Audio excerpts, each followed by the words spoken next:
A little later on, one of my grandfather's closest friends, Ruffin Cox, visits her on leave. And I had a chance to see Ruffin Cox just a couple of days before he died. And he told me in extreme precision all of his memories that he had with my grandfather.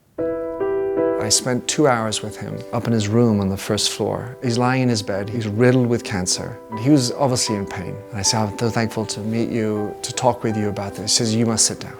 Son, you must listen to my story. He says, so I came home one day from duty and I saw Lisa and I asked her, as I always did, if she'd had any news from Minter. And she said, yes, I did, but it doesn't make any sense. She brings in a note and then he says, I got it. Do you have a copy of a book called John Brown's Body? He says, why, yes, said Lisa, because we used to read it to each other during the Depression. So she brings the copy of John Brown's Body, published in Garden City, New York.